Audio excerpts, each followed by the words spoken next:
might just switch over.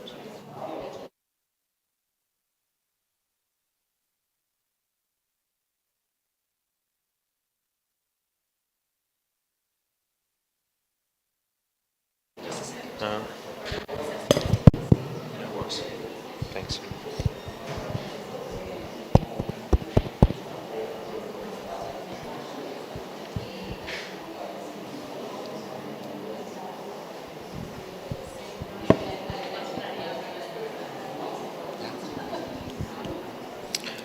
Good evening, everyone.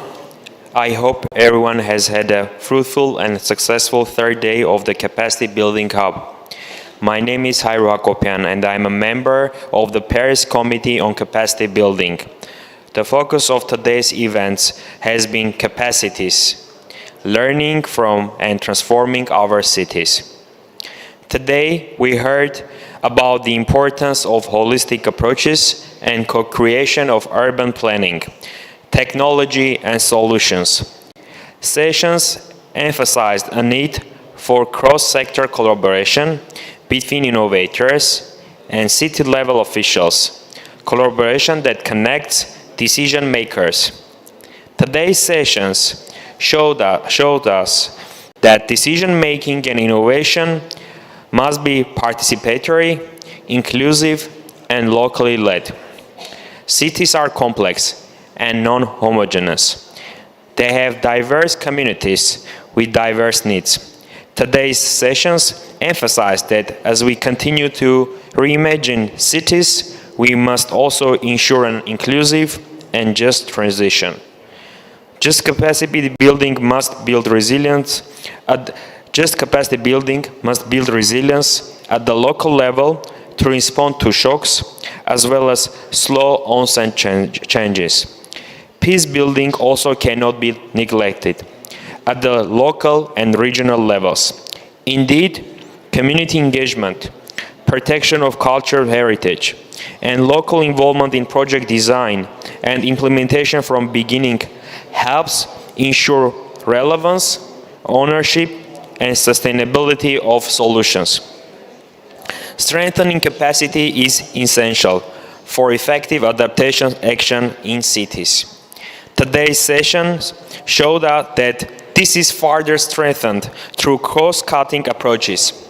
Successful adaptation includes indigenous perspectives, youth voices, and strengthening education. I would like to give a heartfelt thanks to our lead organizer for today, UNU, EHS, and ICLEI, for their efforts in planning and presenting today's events, as well as to all the session organizers. I will now give them the floor to provide us with an overview of our insightful and empowering day. Please.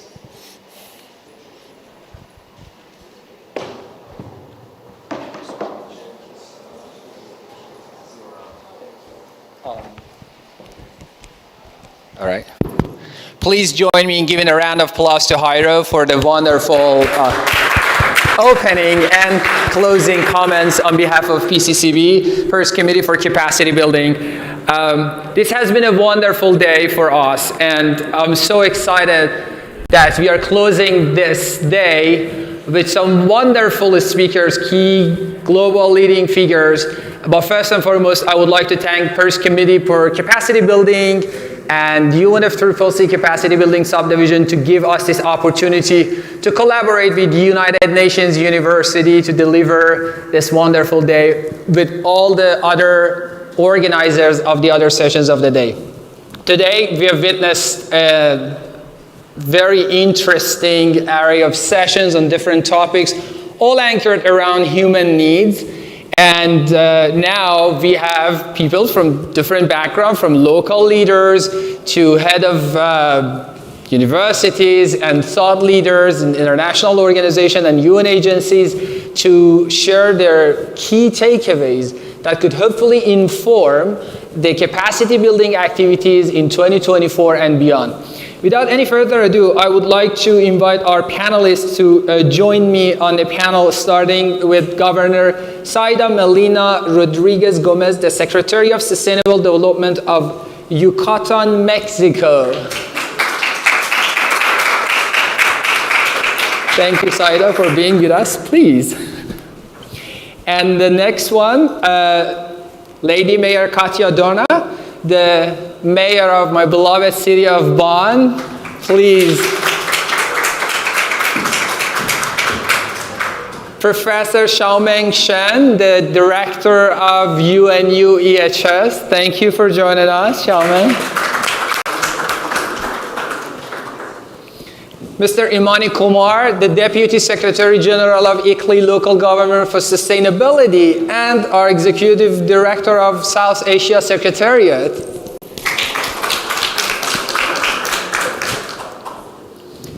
One of my most favorite and inspiring people on this planet, Dennis Pamelin, the Executive Director of Mission Innovation Net Zero Compatible Initiative. Ms. Miriam Medel, the Director of Strategy and Climate Policy 1.5. Thank you for being with us today. Ms. Benedict Nolens, the head of Hong Kong Center for Bank for International Settlements Innovation Hub. And last but certainly not least, my colleague Simone Sandholz, the academic officer and the head of program at United Nations University. That would be a pleasure. So here is how we are going to do that. It's going to be like very informal on our part because we have a lot of formal people here. So that's our defense mechanism to make it very informal.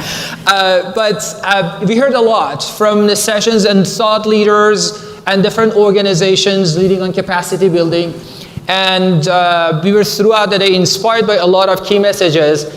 And our colleague Simone would like to, for us, hopefully summarize the key messages and share with us what we heard throughout the day and what would be the key messaging from your perspective. Thank you so much, Simone. The floor is yours. Thanks, Gloria.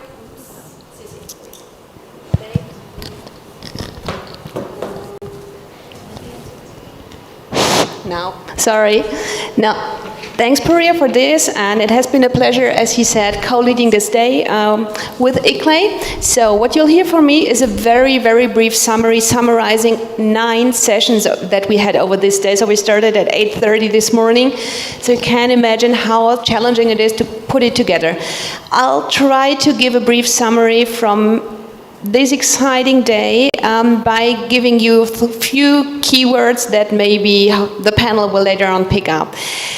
So this day has been about, well, needs-based approaches in co-developing cities. So the question is, and the question that was addressed was really, how do we empower urban inhabitants to do the right thing in their cities? They're often doing it anyway, but some more empowerment and sharing the narratives cannot hurt, and that is something we also saw in this photo exhibition which was inaugurated this morning, which is exactly on co-creating the cities we deserve. We discussed the relevance of technology and innovation to amplify action, both locally and globally, for different types of action, for climate action, for local solutions, including nature-based solutions, but also for culture, like heritage conservation, because this is what is making us attached to an area and makes us feel at home.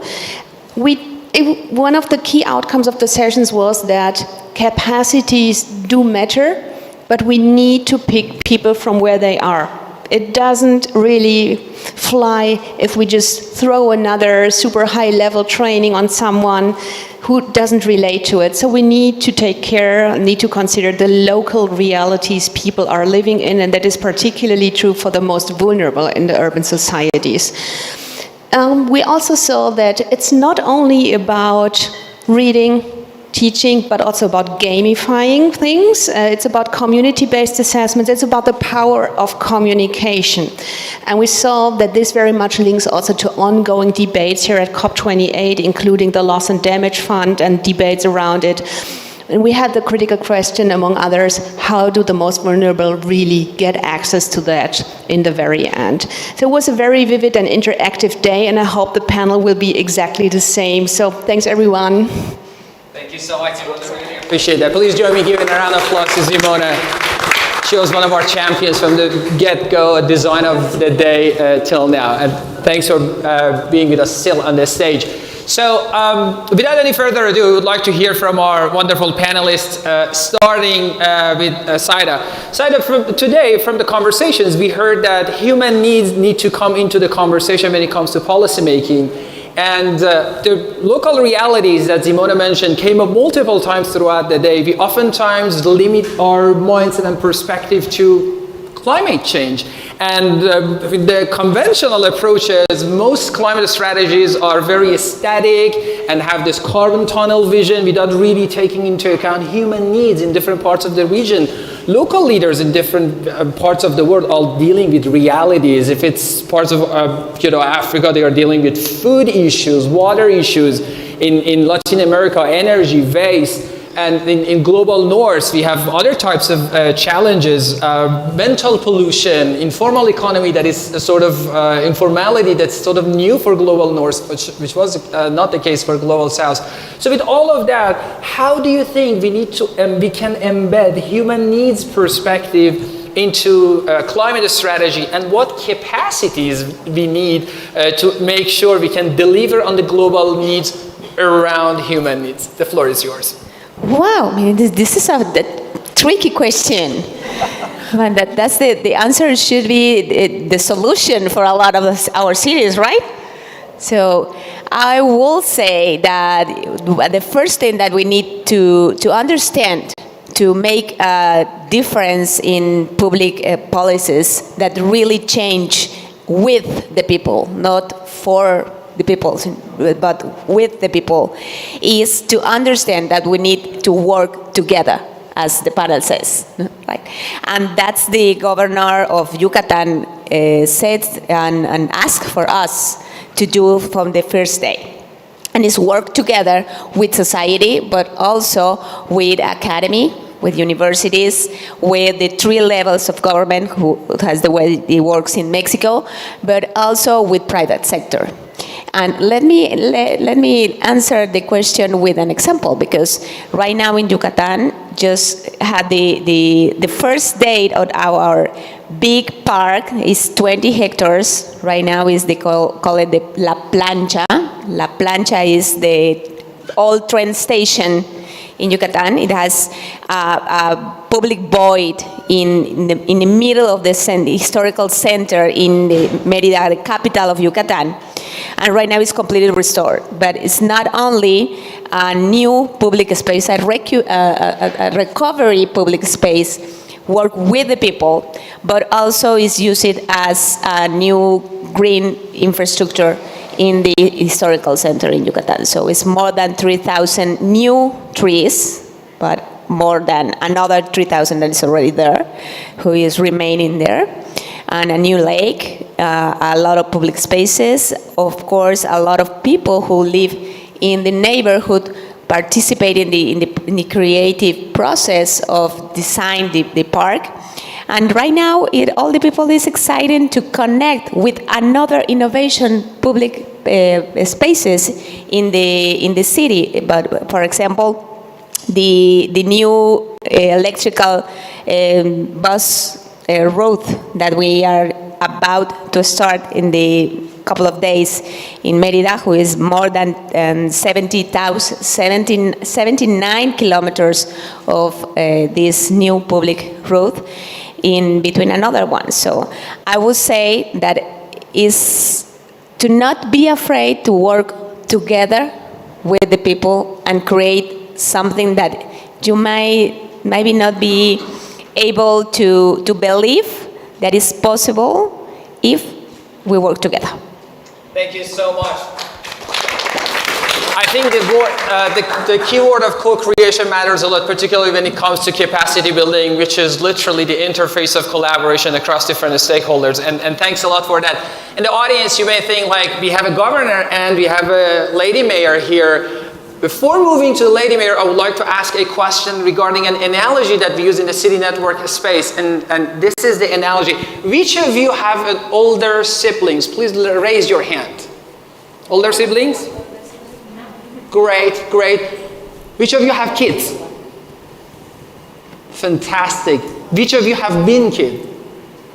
All of us, right? So that analogy is what at ICLEI we use to showcase the connection between national governments as parents, regional governments as older siblings, and local governments and municipalities as the baby. So there is a need into connection between all these three levels, and that's what we are grounding the conversation on: multi-level governance and multi-level action, which is the name of LGMA Pavilion at COP as well. With that, we would move to younger sibling, Lady Mayor of Bonn, who is the host city of ICLEI, but also a member of our Global Executive Committee. Lady Mayor, thank you so much for being with us. And I would love to ask the same question from your perspective: how we can embed human needs in existing strategies and expand the existing strategies, and what capacities do we need to cater to the needs of human while addressing climate change? The floor is yours.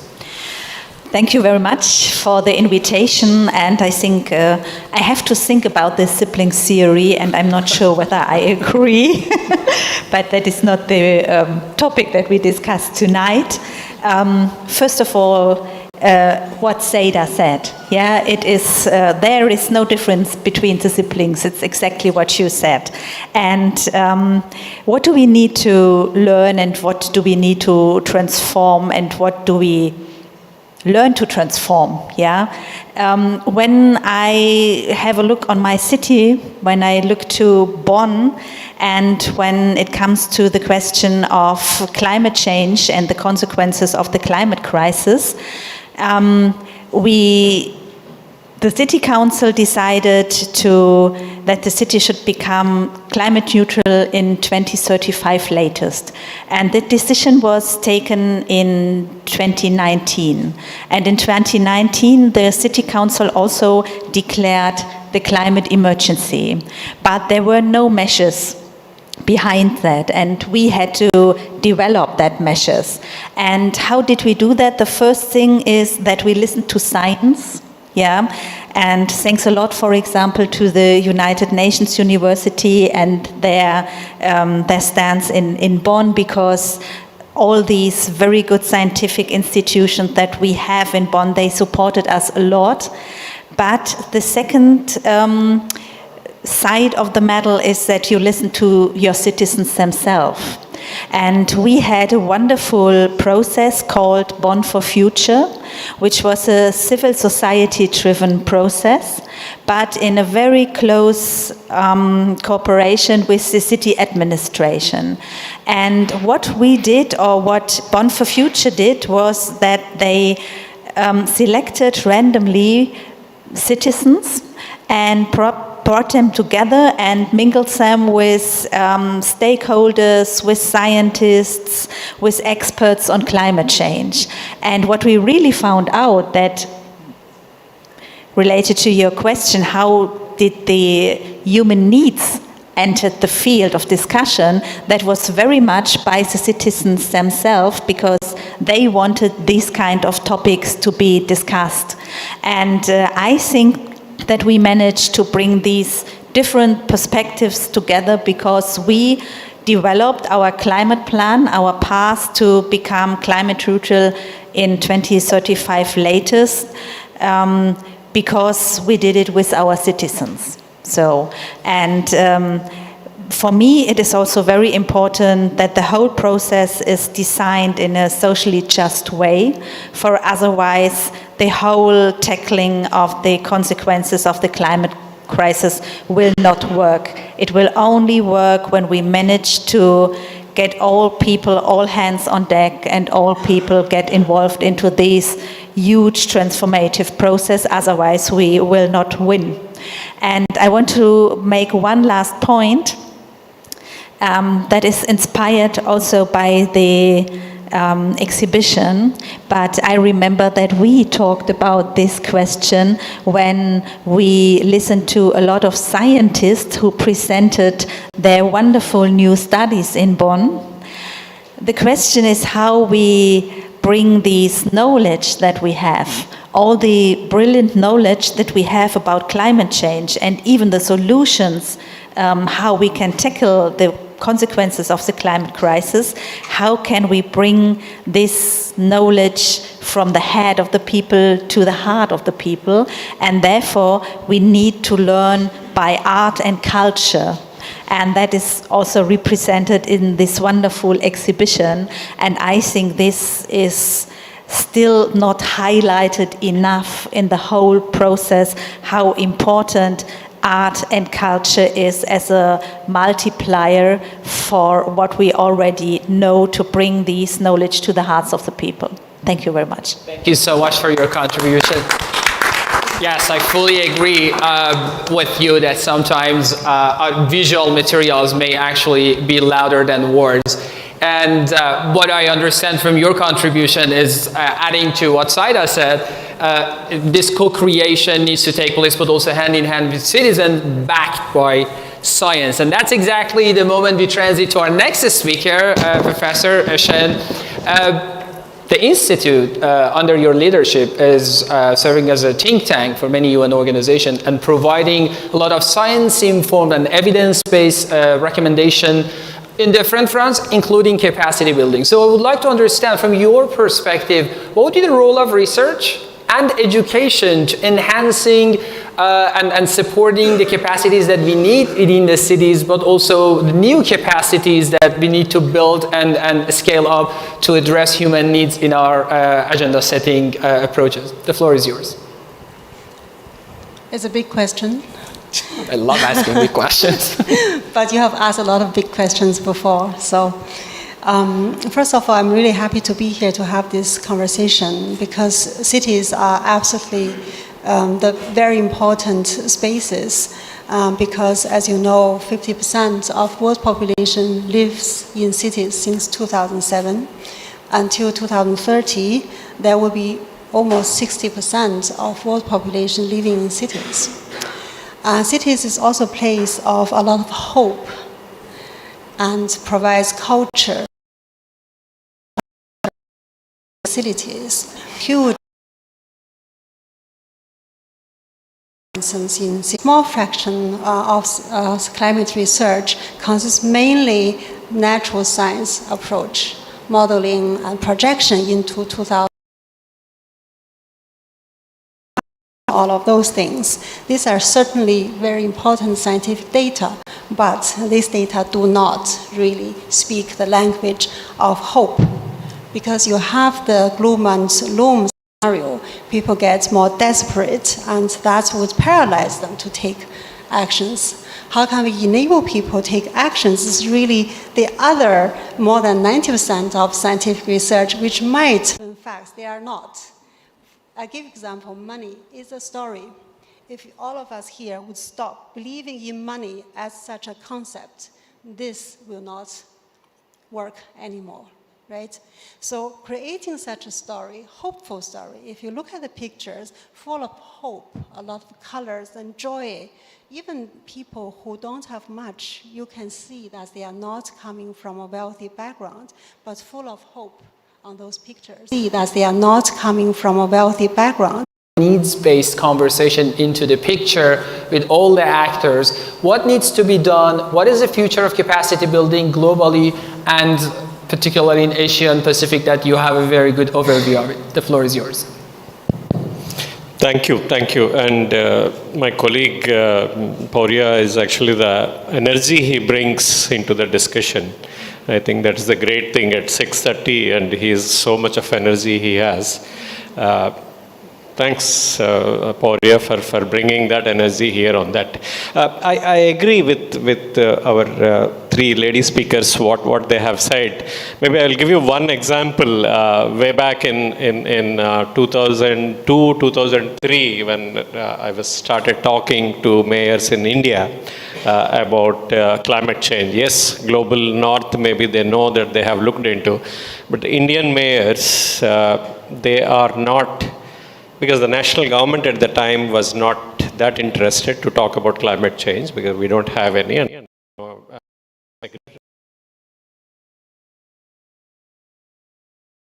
And can we have 10 minutes of time, your time? So Mayor said to me, Mr. Kumar, thank you for your time. Thanks for coming all the way from Delhi to my city. But I'm sorry, I don't have time to talk to you because why should I look into the climate change? So I was puzzled because somebody has sponsored my trip, the donor agency, and they said I need to talk to the mayor and I need to see something, I have to do it. But then I started talking to him. Within 5 minutes, I asked him, Mayor, how much you are spending on an electricity bill for your street lighting? So he said, yeah, too much of money I'm spending. Is there any way you can help me out in that? So I told the mayor that I can save 20% of your electricity bills so that you can have more money in your pocket. You can do some more popular maybe projects for the public. You can help public with more money because I can save you money on that. So the mayor immediately told me that, okay, he called his PA and he said that, okay, this gentleman came and he wants to save some money for my corporation. Please don't disturb me for the next 10 minutes. And I just want to listen to this guy, what he is going to tell me on that. So I narrated a story. I'm not talking about climate change to him, but I talked about energy. I'm talking about saving of energy. Saving of energy means saving of money to the municipality and taking that savings to a good developmental project. Maybe a road can be laid, a few more water connections can be given to the poor people. So the politicians, nothing against our mayors and governors, they were more interested to do that type of work.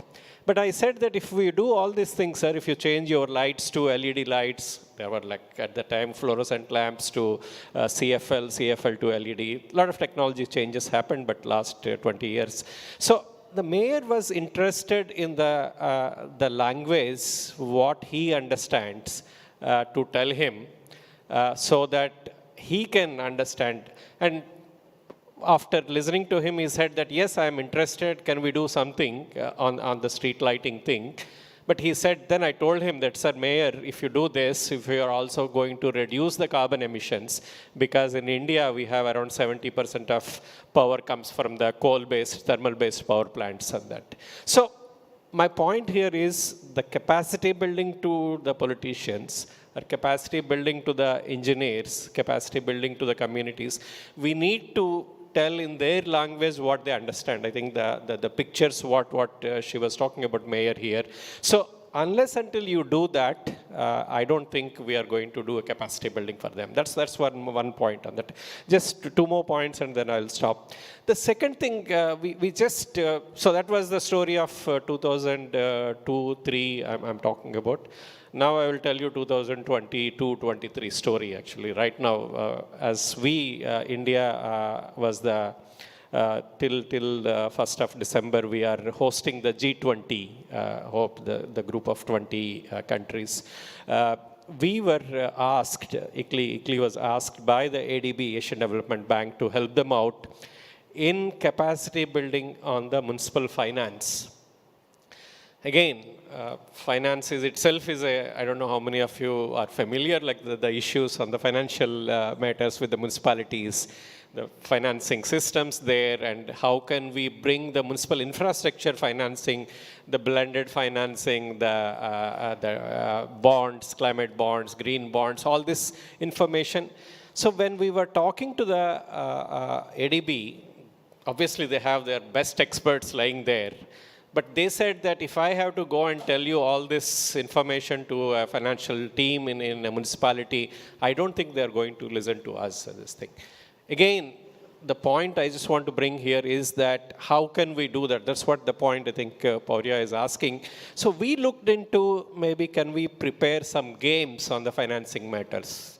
Can we come out with some sort of I think that's what I was saying, the picture-related training modules, what if we can do that.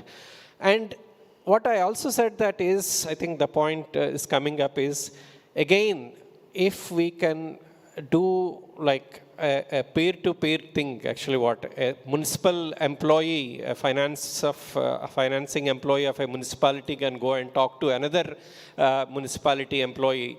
I don't know what language they talk to each other, but I will say that that is going to be will impact on the municipalities to take it forward on that. The capacity building is always to have that type of the same, what I can say, same community or same people who can talk to them on that. So we need to look for various ways of doing capacity building. I'm not saying that a classroom type of capacity building is going to be helpful at this time.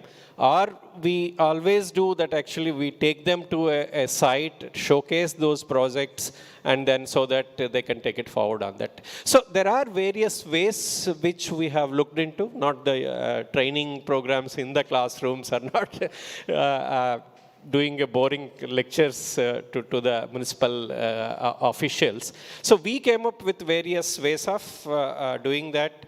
As I said, that games is one thing. That we also have on-ground training modules, which we have taken it forward on that. And major thing which is coming up, I think, I'm so happy to see so many of ladies here on the stage. Gender is coming up as a major training related point. Unless until we empower, we were talking about ladies in Nepal municipalities. I don't know how many of you know that either a mayor or a deputy mayor should be a woman mayor, a lady mayor in the Nepal, all the 240 odd municipalities. So there is a legislative legislation saying that it should be the lady mayors. There is a representation. But what we were asked to help them out is how can we help these lady mayors? Maybe I should invite you, lady mayor, to come, or a governor to come to Nepal and tell them that what you are doing in your cities, so that they can also take it forward on that. So I'll just stop here. There are various ways coming up, not the traditional ways of what we used to do that from 2000 onwards. I think that is the way now for the future to take it forward on that. Thank you.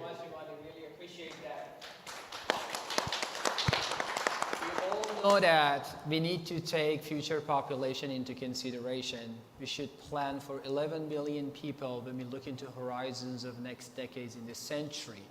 And majority of this extra 3 billion will reside in Africa and Asia. And that's where we heard some experience and advice from first-hand experience of someone who has been working with cities on capacity building in many different cities over decades. And these are some priorities from Asia Pacific that shows what really is the local reality. Thank you, Imani, for sharing all these tangible examples and easy to digest points with all of us.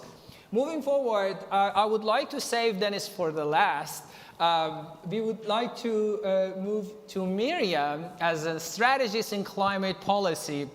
Miriam, now we know that majority of the climate-related policies are taking a static problem solving, looking into only a given problem, and not taking in most cases into consideration that climate is a multifaceted topic.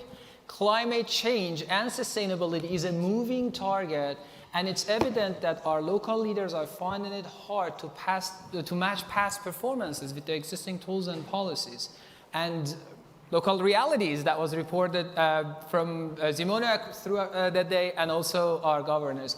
What do you think we need to do as climate strategists to ensure that human need is seen and genuinely inform the development of climate policies? The floor is yours.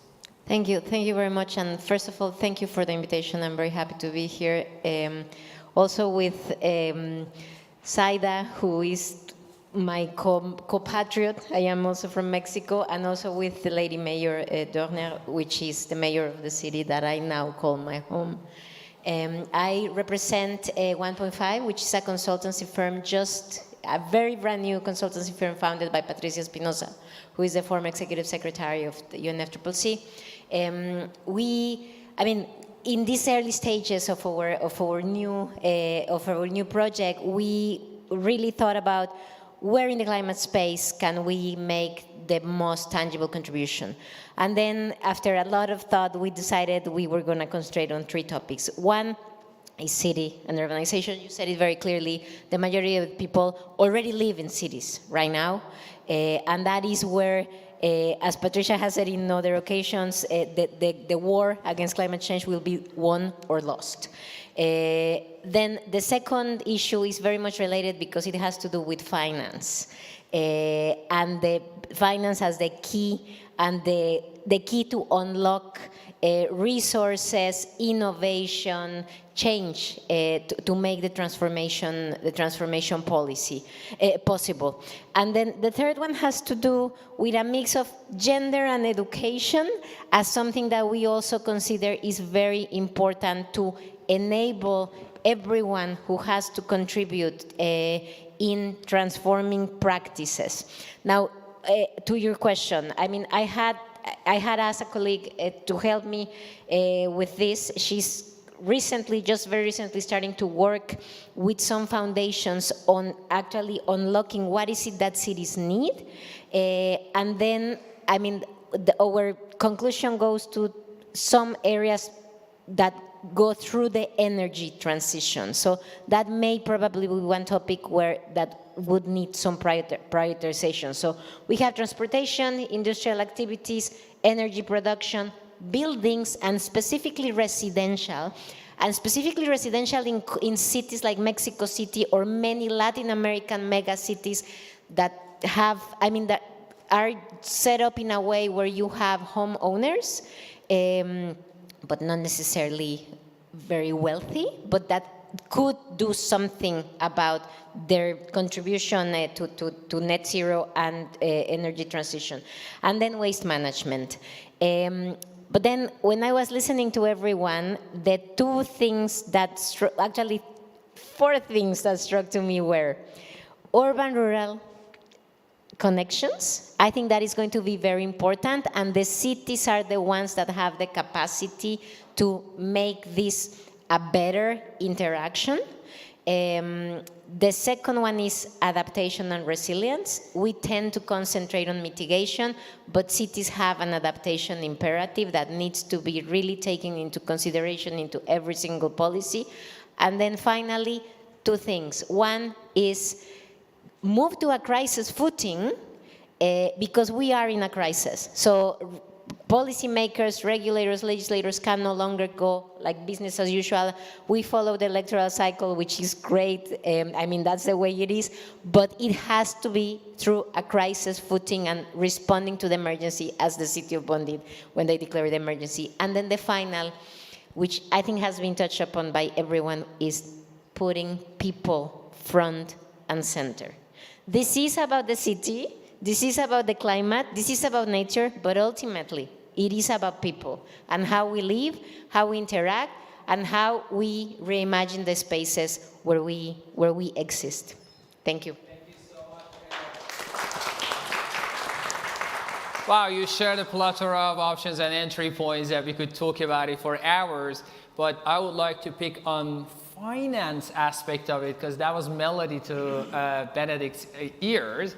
And music to her ears, because obviously coming from banking world, we all know that financial resources is key to mobilize other resources for capacity development and to respond all the challenges. So Benedict, with that in mind, what are your key messages and takeaways with regard to the connection between finance mechanisms, business development, and new business models with capacity buildings and the capacities that we need in the future to embed human need in our strategies? The floor is yours. So thank you very much, Maria, for the invitation. I would say I'm probably the least advanced on this topic compared to you all. But maybe that's the important angle to come from. So as you said, finance is actually incredibly important, right? You can't do anything really without finance. But I still feel that finance is very underrepresented in these COP discussions. So last year was my first COP at Sharm el-Sheikh, and there was barely a representation of finance. I would say here at least I found the finance pavilion. There was a finance pavilion, but of course mostly the Emirate banks in it, so the banks from the UAE. They also yesterday pledged 200 billion in the UAE actually for climate change and green related. You don't need a lot of 100,000s, you need millions, maybe hundreds of millions, depending on the size of the city. So let's say maybe I always leave with more questions than answers, but I think my main questions, and just to be clear, the BIS is the central bank for the central bank, so it is a convener of 63 of the world's leading central banks, and with that most of the GDP of the world, including, by the way, from Mexico, and our general manager is from Mexico. He's quite well known. His name is Agustin Carstens. He was the prior central bank governor in Mexico. So in sum, we represent 63 member central banks. These member central banks, of course, oversee the banking sector within their jurisdiction, and they do have levers on making these banks move in certain directions. As you would have seen if you were here at the announcement yesterday, is clearly the central bank that has made them move in the direction of pledging this 200 billion. So how do with the Innovation Hub, with Matsamba Thioye, it was very interactive and very agile, I would say. And a lot of the focus also was on digital cities. So in sum, I think we've had here a lot of focus on how you transform certain aspects of a city. But representatives from China, who tends to be more advanced on this topic, we're certainly saying there's a lot more opportunity to connect the sustainable city with the smart city concept, because both have the same targets.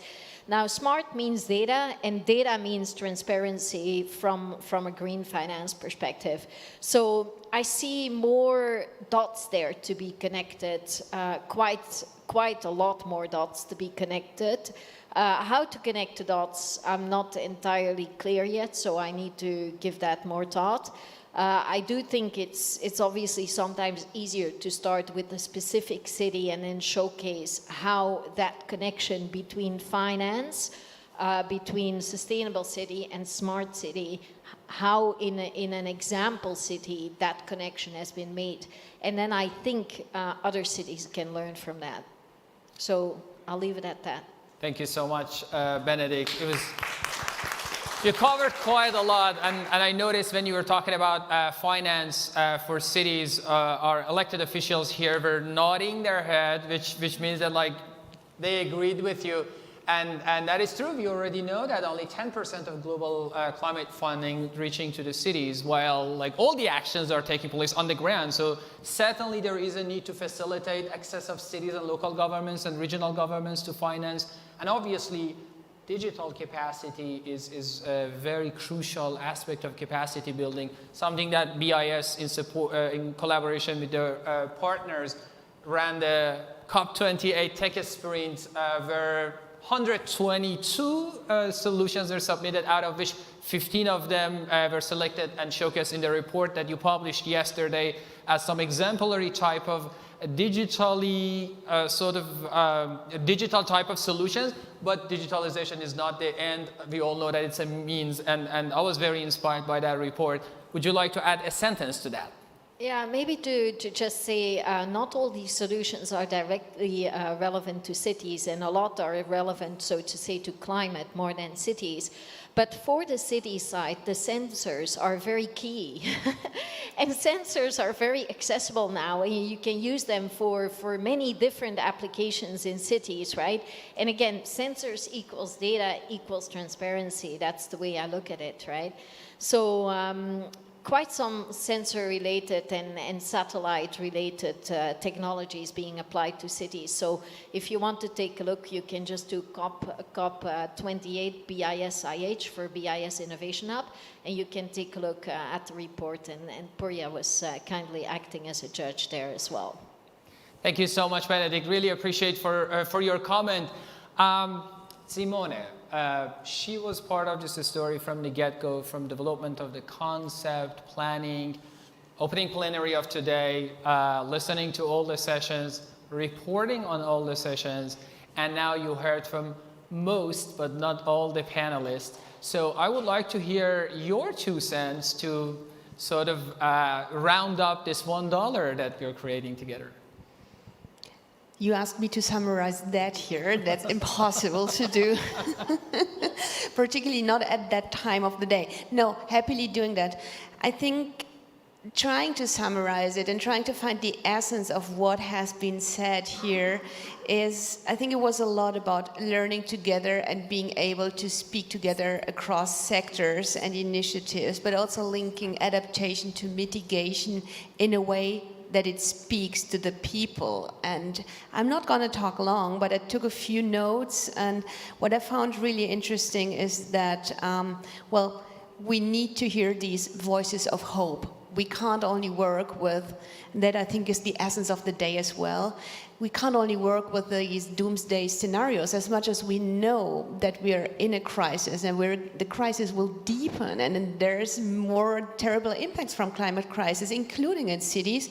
But we also need to give these voices of hope, because else we'll be stalled and we don't do anything about it. And I guess this is getting increasingly difficult, particularly for people who have to work directly with their people they're responsible for politicians and local governments.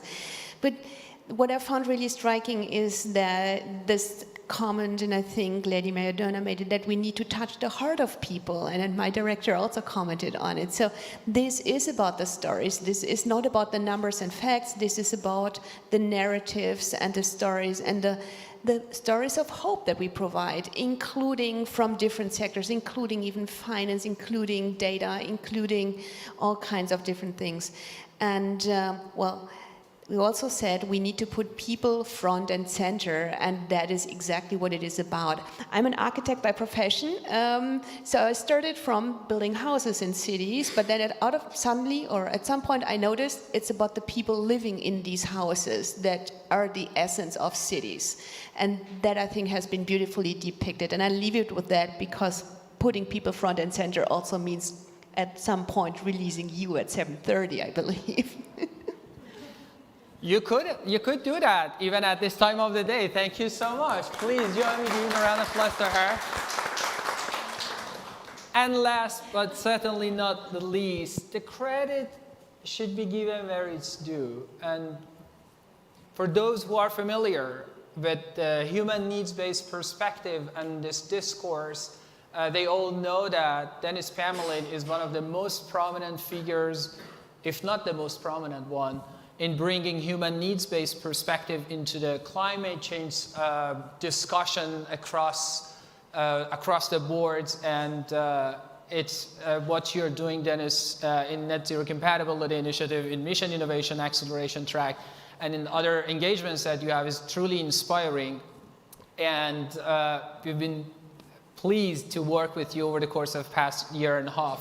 So you are part of the conversation today. You started showcasing these human needs and the tools around expanded climate and innovation agenda, talking about moving away from static problem solving to dynamic solution provision, and truly asking these fundamental questions that what is actually human needs and how we can deliver them with innovative approaches and the capacities needed for that.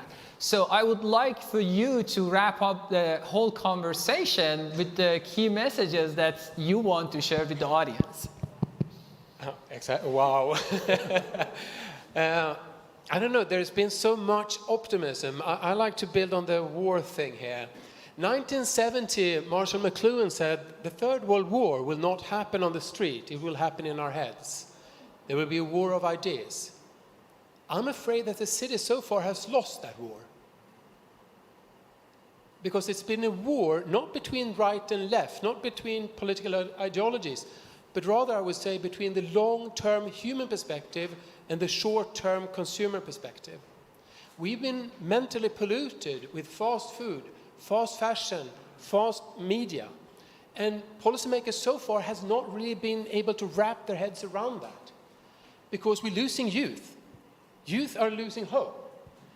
They see the next thrill in being a like on the Instagram, but feel bad about that.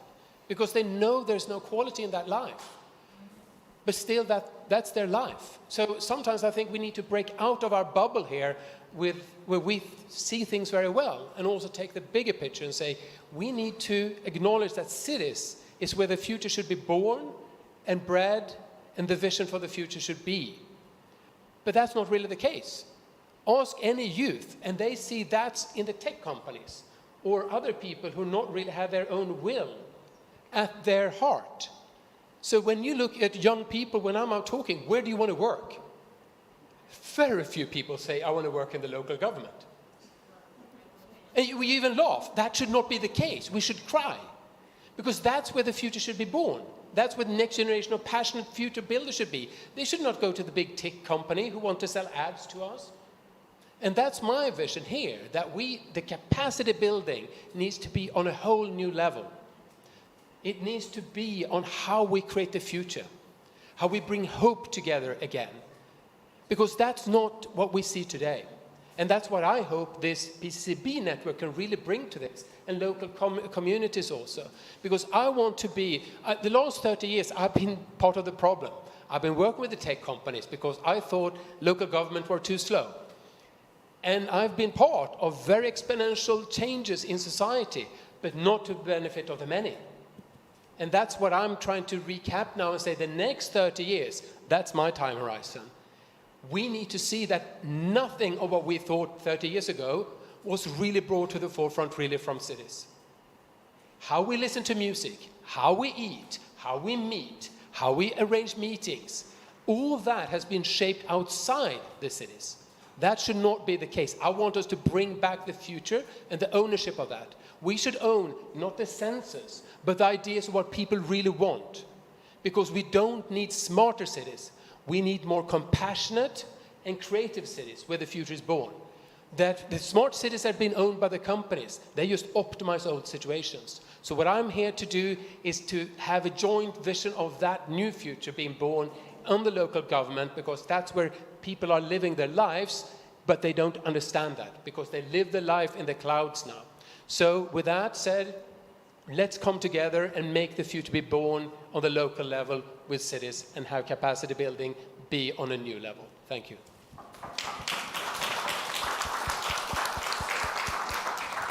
Thank you so much. And unfortunately, we are coming to the end of this panel, but also this day. But before closing that, this whole day and this wonderful session took a lot of time and efforts, and we're just walking on the shoulders of giants, people who have been working for days and weeks and months to make this happen. Alejandro Kilpatrick and his wonderful team, chief among them Rithi and Eva, did a lot of work behind the scenes. So please join me giving a round of applause to them. Thank you so much for your wonderful work. And the UNU team, you've said about Simone, but also Ariana, Andrea, and Nadine.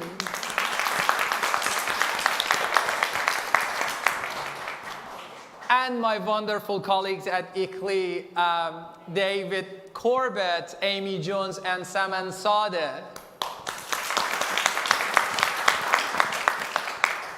And on behalf of ICLEI, UNU, and PCCB, I would like to thank all the wonderful panelists for your contribution, and thank to all the participants for taking your time this late in the evening, staying with us, and hopefully we will together redefine our vision and create the capacities that we need where flourishing lives for 11 billion people will happen. Thank you.